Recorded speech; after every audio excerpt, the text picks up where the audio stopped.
sharing conversations with storytellers. That's what we do. We share conversations with those that are creating the stories. Arrow.net, ARROE.net. We are unplugged and totally uncut with Tashie, Bhuiyan. I'm good, thank you. How are you? Fantastic, and I love your energy. That just shows you right there that you put the power inside that writing instrument. That's what I'm trying to do, trying to make it happen.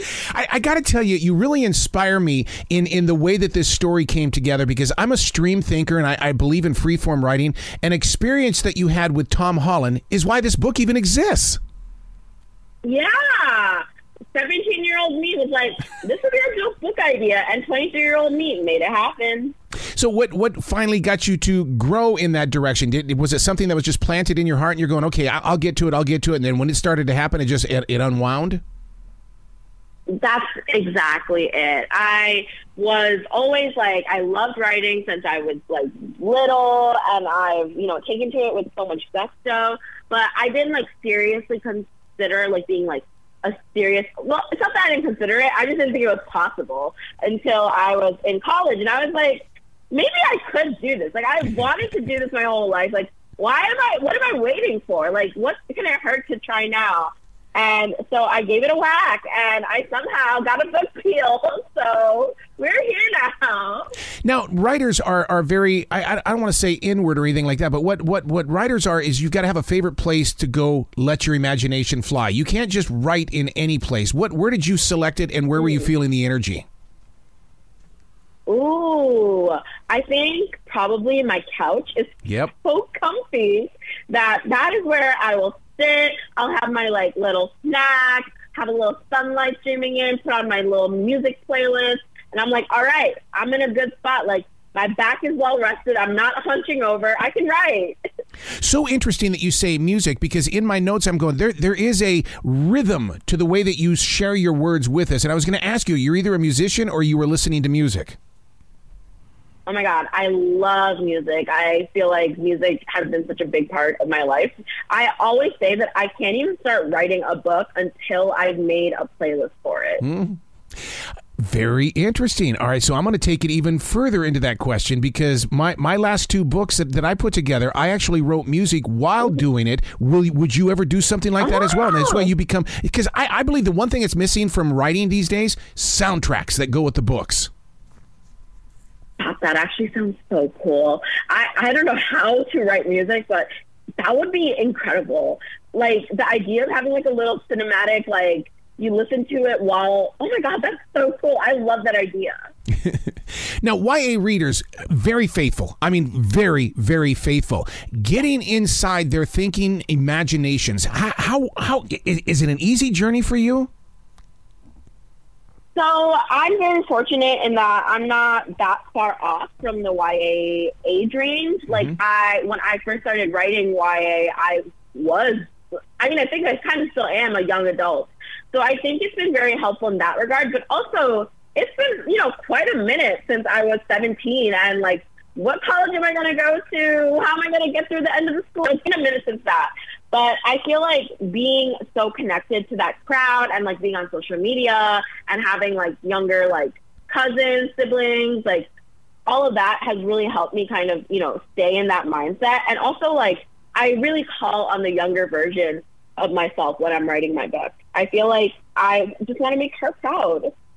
Now, when you created, now I'm gonna get the name wrong, because I mean, you can look at the name Arrow and go, what name is this? So is it Mina? Mina. Mina, okay. So we've got Mina and Emmitt.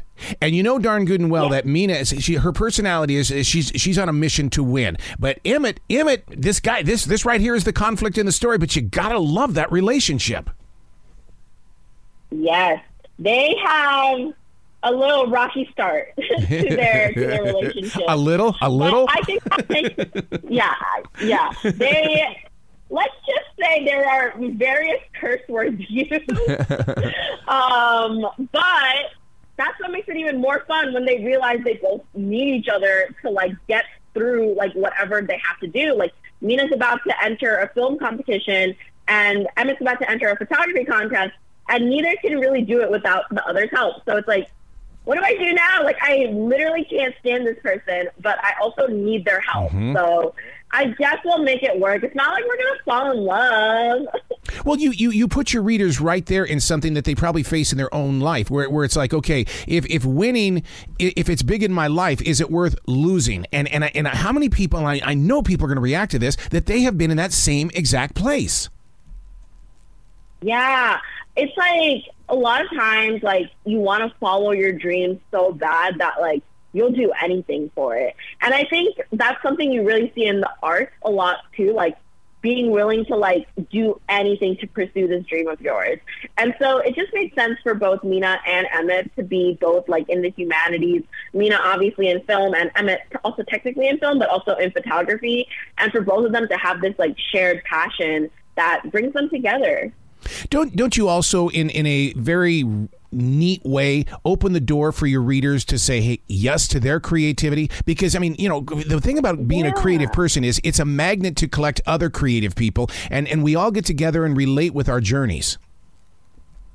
Yeah, I hope it does. That would be so great if it like, especially like, I hope everyone of all ages reads my book, but to know that like, you know, young teenagers who are so like, you know, impressionable, like they're at such a like growing period of their lives, like to know that I could have made an impact on them is just so rewarding. But you know, Tashie, as we get closer and closer to the summer months, it's not going to be just YA readers picking up this book.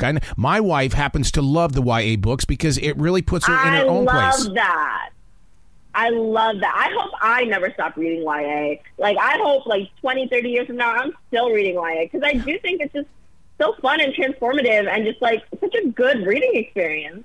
Well, it is because it's about us. It's almost like you are painting the picture that sits right there in front of you and we're all going, I see it. Exactly.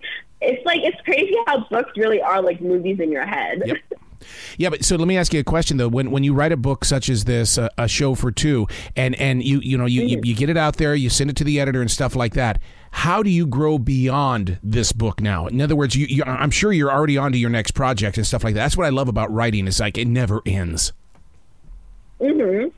Yeah, it's so interesting because when you leave behind like these characters, it's like, at least for me, I'm like, I don't know if I'll ever see them again. Right. You know, like this could be the end of their journey. And that's like really saddening because you grow so attached to them. Like you spend all this time in their heads, writing their story. And then suddenly you have to be like, bye, go off to school. It's like, you know, like it's like the baby birds leaving my nest. I'm like, okay, I'll miss you. Like, but I also think it's fun because you know that they would want you to keep going and like write more stories and bring more characters into the world. Yeah, because Tashie, what happens is that we're letting go of the characters, but we in a very spiritual way, new people are finding our characters, and so that's the continuation. Yes. And they'll keep finding them, which is even more like beautiful. Like it's no longer my story. Now it's like everyone's story. It's open for everyone to read and pick up and relate to and understand. So where can people go to show you lots of love, not only to just purchase the book, but to really give you the love and support that you truly deserve? Okay, so A Show for Two is being sold in bookstores everywhere. So you can go to Barnes & Noble, your local independent bookstore. You can go to like Amazon. You can go to Walmart or Target.com. Excellent. Like it's basically everywhere, which is really, really cool.